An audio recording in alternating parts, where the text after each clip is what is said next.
Have you ever bought fabric online only to realize that it's completely different than what you thought you were getting? Or maybe you're sad because the Joann's are closing and it's the only place that you know to buy fabric.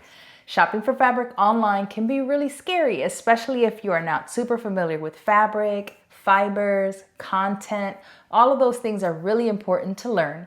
So stick around because I'm going to walk you through all of it. Now, if you love sewing content, make sure and subscribe, hit the little notification button so you never miss any videos. Shopping for fabric online can be really overwhelming and there are so many options. Now, I have a list of fabric stores that I shop online frequently and I have listed it below in the description box for you guys to download the PDF. Now that will help you to know that you're shopping from a reputable online fabric store, but beyond that, choosing the fabric can be a little tricky, especially if you don't know what it is or if you don't know if it's gonna work for your project, right? And that's really the key, is knowing what fabric is gonna work well for what project. So I'm gonna walk you through some tips and some things that you need to know in order to make online shopping for fabric much easier. So the first thing you should know, especially if you're new to sewing or just having to buy fabric online now because that seems to be your only option, there are some things that you should be aware of, like the back of the pattern envelope. So if you're working on a pattern, the back of the pattern envelope gives you fabric suggestions or recommendations. This is because the garment that is designed is made and designed for a specific type of fabric, right? You want it to drape or be structured or be flowy. And all of those things are taken into account when the pattern is being made. So we add the fabric recommendations to the back of the envelope to help you make an informed decision when you're looking for fabric. So on the back of the pattern envelope, depending on what you're making, you'll see a list of anywhere from 5 to 7 different options that you can use for that project. Now, if you're new to sewing and you're new to fabric, this is your best bet because you can almost rest assured that if you stick to the list, the fabric that you purchase is going to work for your project. Now, the next thing you need to know is how to check what the fabric weight and drape is. So how do we do that? Well, I'll give you one of my tips that I learned very early on. What I started to do was to go through my own personal closet and look through the clothes that I had purchased, my ready-to-wear clothing, and look at the tags so that I can identify what the content was. Is this 100% cotton? Is this a polyester blend? Is this a cotton blend of some sort? Is this a rayon? And that really did help me to understand what that fabric was going to feel like if I was looking at it online, as opposed to having a fabric store where you can go inside and feel the fabric. Now, this may come as a surprise, but I have taught hundreds of thousands of people how to sew. And one of the things, actually the main thing that most people find difficult is matching fabric to pattern. Now, if you're buying fabric, and even if you're in the store and you're feeling it and you love it and you think it's great, you might not necessarily know whether or not that's going to work for your project. You might like it, you might like how it feels, but if you don't understand weight and drape, it might still not make your garment look like it's intended to look. So understanding those things are really important. So I'm going to show you a couple of examples of what I mean. The first one is understanding the drape, right? So this is a rayon fabric. This is a rayon fabric. As you can see, it falls onto itself. It's flowy and drapey. And this is 100% cotton. It's a little stiffer, doesn't drape quite as much, but still both are considered lightweight and both still work for things like dresses or tops. This is another 100% cotton fabric. It's a little lighter, but you can see that it sort of sticks out a little bit more like this one here, where this one drapes a lot more. So if you want a flowy dress, I would probably go with a rayon. If you were making, let's say, a shirt dress, a cotton shirt dress, then you might want something with a little more structure that holds a little bit more of its shape for things like the collar, or the sleeves, or the way that the shirt dress is intended to fall on the body. Then we have things that are very flowy and very drapey, like this satin fabric. This is very nice. It has a sheen on it, which I'm going to talk about sheen as well. If you see me looking down, it's just because I want to make sure I'm in focus. So this is super flowy, right? This would make a beautiful slip dress. It's going to just drape over your body beautifully, but it is a little slippery. And if you're new to sewing, I never recommend starting with any fabric that is slippery. It's just going to make the process a little harder for you, especially if you are new. Then you have something that's more like a chiffon, for example, and we'll talk about opacity as well. But as you can see, this is really drapey as well, but it is pretty sheer, right? So we'll talk about sheer, semi-sheer, and what you should look for when you're reading the information that's given to you on a website where you're purchasing fabric. Now, the main thing, and probably the one thing that you learn very early on, is you have to know the difference between a knit fabric and a woven fabric. Knit fabric stretches, right? This is your t-shirts, your leggings, your bodysuits, your bodycon dresses. There's a variety of knit fabrics, and I'll show you a couple of examples of the different drape and weight of knit fabrics. But this is a knit fabric, super stretchy, whereas a woven fabric like a cotton does not stretch, okay? So if your pattern calls for a knit fabric, you cannot make it out of a cotton or something that has no stretch. Now, I won't get really into all the details because it's just a lot and might be second, third video, but they do make stretch wovens that have a little bit of stretch in the woven design that will give you a little bit, something like a stretch denim, for example, right? But if your dress is called for a knit, stick to knits, okay? If it calls for a woven, make sure you're getting a woven. Now, when we talk about, we were just talking about lightweight fabrics, your rayons, your cottons, your cotton blends, all of those things, your satins, your silks, your chiffons, those are all really drapey, really flowy, very lightweight. Now, if you're talking about medium weight fabrics, we're talking more of denim, okay? So this is a non-stretch denim. It's a medium weight. You also have linen, which is considered a medium weight, but that also really depends because we have tissue linen, we have all kinds of linens, right? And so you could get a very lightweight linen, or you could get something that's more medium like this, which has not as much drape. You can see it sort of just like sticks out. This is a medium weight linen. It is washed, so it is crispy, but it's not as stiff as some of the other linens. And then we have 100% linen that is a little stiffer, something like this. You can see that this is not falling or draping. If you made a dress out of this, like a shirt dress, this would be really great because it's going to keep its shape. Your collar is going to be nice and crisp. Your cuffs are going to be nice and crisp. This would make a really beautiful shirt dress. Now, if you wanted to make a fit and flare, this would also be very good because this is for sure going to give you that flare, sort of that shape that you want at the bottom of your dress.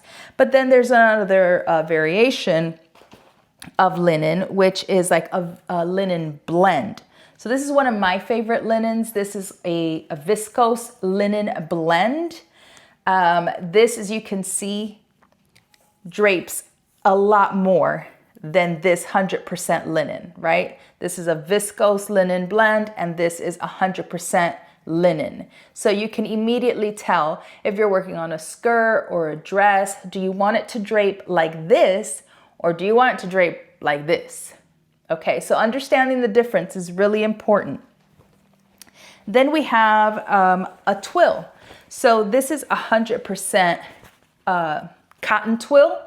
Stiffer, more like a denim, has structure. Medium weight fabrics are great for more structured garments, jackets, pants, jeans, anything like that. But then we have something like a lyocell twill, right? Where it's a lot drapier. This would make really beautiful trousers or flowing wide leg pants. It's softer.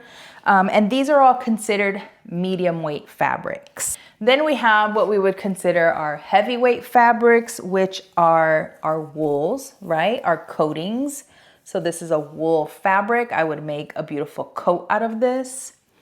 Or something like a canvas, which is very stiff. And I think I only really use canvas for things like crafts, handbags. You can make pants like jeans out of a twill. You'll have to wash it several times before it starts to soften up and loosen. But as you can see, it's very stiff. Now, if the fabric is too stiff or too flowy for the garment or pattern that you're sewing, it can alter the look of the design, right? And so it's really important when people say to me, oh, you always do such a great job of matching fabric to pattern. One, that's because I've been sewing a long time and I have learned fabric over the years. This is not something that you just learn everything all at once, and that's perfectly okay. But I'm gonna help you to start better understanding fabric and what to read on these websites so that you can make an informed purchase and not end up with something that is gonna completely change the pattern that you're working on and make the garment not so flattering. Now, I talked about the difference between wovens, non-stretch, and knits, stretch fabrics, and the difference between those. And then that there are also stretch woven fabrics, and that just means that spandex has been added to that woven fabric to give it some stretch. So like a stretch sateen, or stretch denim. You can even get like a stretch corduroy that has some spandex in it, some give, and those work really great. But then you have knit fabrics that are very different. You have very lightweight knits. You have linen knits, which is one of my favorite blends. You have bamboo, you have jersey, you have cotton, you have all kinds of knits. You have double knits and brush knits. It's a lot of stuff.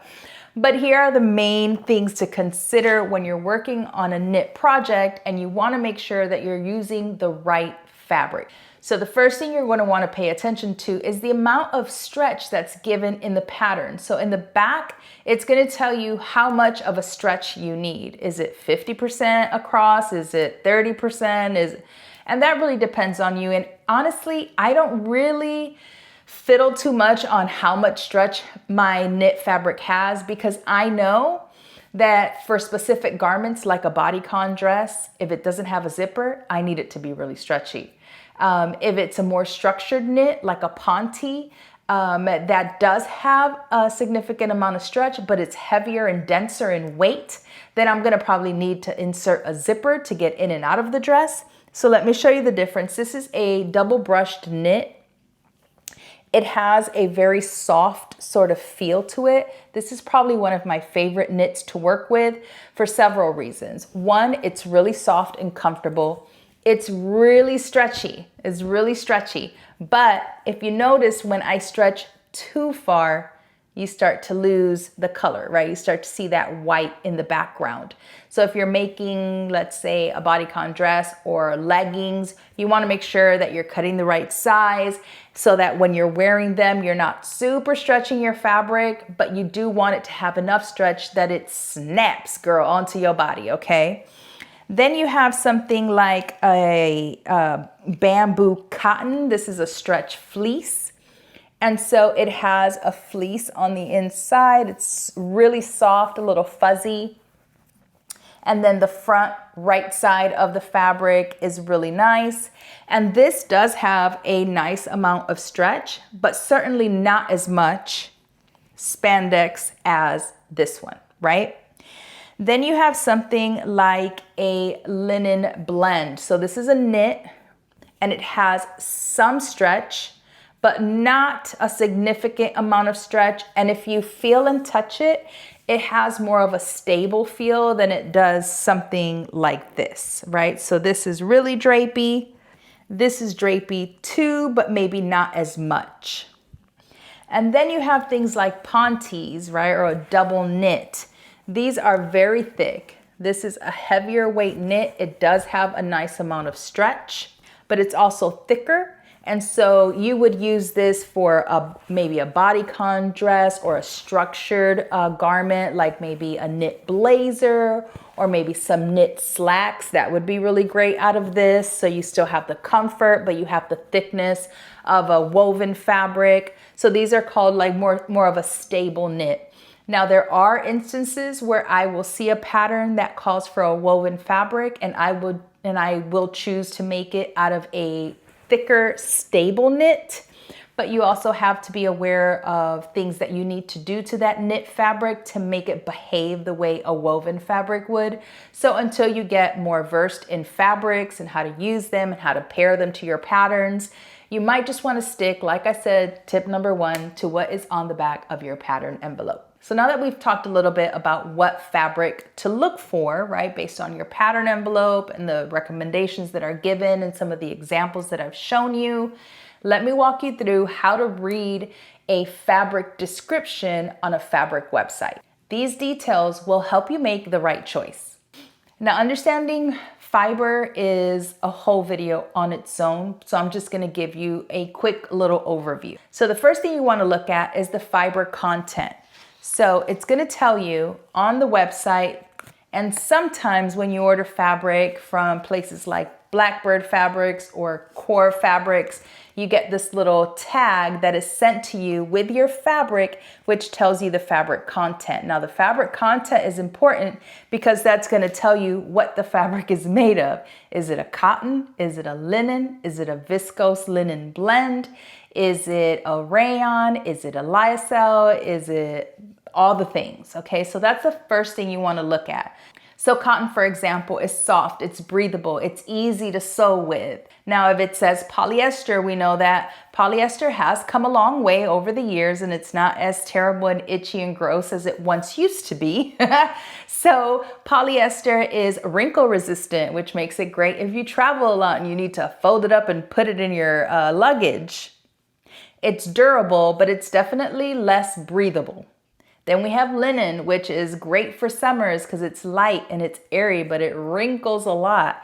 Now, some linens that have blends tend to wrinkle less than 100% linen, but it does wrinkle. So this linen viscose blend, if I crunch it up, some wrinkles, not terrible. This 100% linen, if I wrinkle it up, is wrinkled, child, is wrinkled, okay? So they do wrinkle differently. This one, obviously it's a blend, so it's gonna wrinkle less, where this is 100% linen and it's gonna wrinkle more. But it's sort of the look of the garment, you know what I'm saying? If you're wearing linen, linen's gonna wrinkle and it's kind of a vibe, kind of works. Then you have rayons and viscose, and these are very flowy, very drapey. Some have a silky feel, and they can be a little tricky to sew with. And then of course there's spandex and lycra, which is what's added to the fabric to make it stretch. So if you want something that's soft and breathable, then you might want to stick to natural fibers like cottons and linens. If you want something that's a little more durable, then you would go with something like a rayon or a viscose, a lyocell, or a polyester. Now, there is a lot more than what I just covered in fiber, but like I said, that's a whole video in itself, and I'm just trying to give you an overall view to make shopping online a little bit easier. So you're going to look for the fiber content because you want to know what that fabric is made of. Then you're going to want to start learning what GSM means. That is the weight of the fabric, and that is very important to know. Now, GSM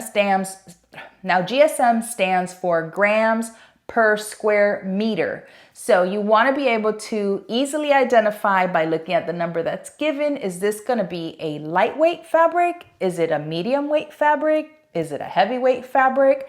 Sometimes in the description of the fabric, they will say, this is a lightweight fabric, this is a medium weight fabric, this is a heavyweight fabric. And depending on the website, the description can give you almost everything that you need because it will tell you this would work great for flowy tops and dresses, but not all websites do that. So if you're wondering, how do I know what lightweight, medium weight, heavyweight is based on this GSM number, I'm gonna tell you. So if you want lightweight, you're gonna look for a number that's between 100 and 150. This is gonna be great for blouses, dresses, linings, lightweight dresses, anything that you want drapey and flowy, you wanna stick to lightweight. So a medium weight fabric is gonna be between 150 and 250. Obviously, the higher the number, the heavier the fabric. And this is going to be great for shirts or pants or anything a little more structured like everyday wear. Heavyweight is 250 and up generally. And you're looking at coats, heavy denim, upholstery fabric, coatings,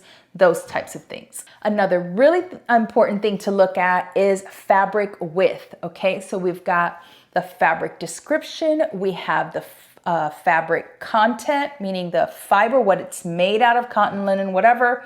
And then we have the GSM, which is going to be the weight of the fabric so that you can gauge. You're not going to want to buy a medium weight fabric if you're making a lightweight flowy top. And then you're going to pay attention to the fabric width. Now, why is this important? The fabric width is important because when you get a pattern and you look at the cutting layout, it's going to tell you if you're using 45-inch wide fabric, you're going to place your pattern pieces this way. If you're looking at 58 to 60, you're going to place your patterns this way. But beyond that, the most important thing about the width is it tells you how much fabric you need to buy. So if you look at the back of the pattern envelope, it's going to tell you the fabric 58 to 60 inches wide, you're going to need 2.5 yards. If you're using 45-inch width fabric, you're going to need 3 yards, right? Because it's narrower, so you're going to need more to be able to cut that pattern out of it. So I always try to buy fabric that is anywhere between 58 and 60 inches wide, because I know that I could buy less fabric and still get my pattern pieces on there, as opposed to buying 45-inch wide fabric where I'm going to need to buy more yardage. Now you might want to also look if it's listed for what the opacity is. Is it sheer? Is it semi-sheer? If it's a semi-sheer or sheer garment that you're making, it might need a lining, right? Unless you just want to be sheer.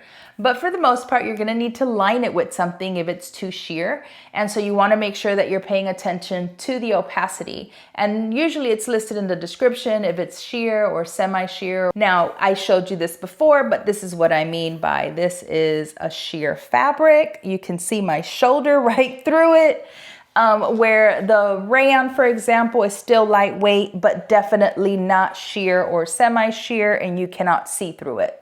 Now you also want to pay attention to keywords that are in the description, like crisp or structured. That means that it's going to hold its shape. So things like poplin or taffeta. Soft or drapey. That means it's going to flow nicely and drape nicely. It's probably a lighter weight fabric, much like a rayon or a silky fabric or a viscose or any of those things. If it says stretchy, then you know that it has some form of lycra or spandex in it and it's going to stretch. So now that you know how to read the fabric descriptions and the things to look out for when you're reading that fabric description, now we're going to move on to how to identify fabric types and content. Now, another really great thing that I should say before we move on is a lot of sites now, fabric shops online, will show you a video. We used to do this with melanated fabric. We would do a video of us playing with the fabric, very much like this, so that you can see how it drapes, how it falls, how it moves, what the weight is. You can sort of tell by looking at it and seeing if is it moving easily, is it more stiff, is it structured. So videos are really great. I think all fabric websites should have videos. Now, to identify fabric, like let's say you have a fabric and you have absolutely no idea what the fabric content is, you can always do something like a burn test. Now, different fibers burn in different ways. So the first thing you want to do is make sure that you are in a safe place before you do a burn test, okay? You want to make sure that you're near a sink or water, or do it outside. Have something to immediately be able to turn off the flame, okay? Please be very careful when doing a burn test. Now, natural fibers like cottons and linens burn quickly, and they leave sort of a soft ash, and it smells a little like burning paper. Now, things like wool and silk burn slower, and they kind of smell like burnt hair, and they leave an ash, but it's more of a like brittle sort of ash. Okay, so polyester and nylon, for example, they don't burn, they melt, and it smells like melting plastic. And they will leave no ash. Instead, it'll leave like a more hard little bead, sort of like if you were melting plastic. Now there are things like rayon, which burn very similar to cotton, but can have a sort of a chemical smell to them when you do the burn test. So overall, if it melts, it's not a natural fiber. If it burns, it's probably a natural fiber. But remember that you have blends, and so you might get a mixture of both depending on what the blend is. Now you also, depending on what you're working on, you want to make sure that you're looking for things that might say shine or lustrous or a sheen. That just means that it's going to have a sort of shiny appearance to it, which I mentioned, right? So something like this, which is shiny, versus a linen, a wool, a cotton, which is going to be matte. Now that's important because anything that has a sheen or says shiny could mean that it's going to be a bit slippery. And so if you're new to sewing, you might want to stay away from anything that is slippery. Now you can always order fabric swatches if your online fabric store offers them. Sometimes they will just send you a little square of it. Sometimes they send you a little bigger piece, which I always appreciate. And I mean, sometimes they offer free fabric swatches if you're making a purchase. So I know that when Brittany and I had melanated fabrics, if you ordered a certain amount of fabric, we would send you a couple of swatches if you asked for them. So swatches are great because you can order a swatch and you can sort of feel and touch the fabric before ordering however much you need it. So let's say you need 3 yards and you order 3 yards, you get it not exactly what you wanted or needed because you haven't followed all of the tips and recommendations I gave you in this video. And now you have 3 yards of fabric. Doesn't mean you can't use it. You just probably won't be able to use it for the project that you had in mind.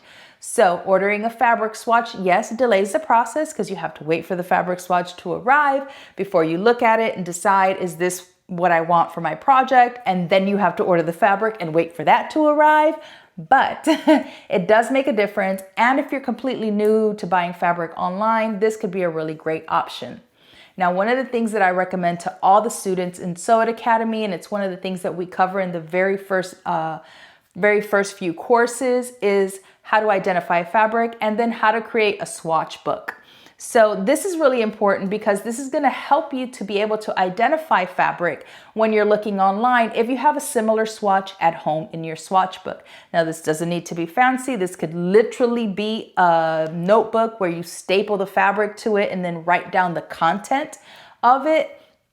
Is it 70% viscose and 30% this, 10% that, 5% this, is it 100%, whatever.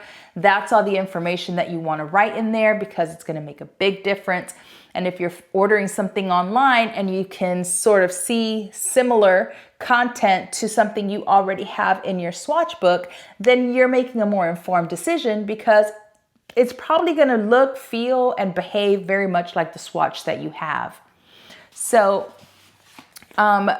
I always save these little cards that are given to me when I order fabric, like I said, from Blackbird, Core Fabric.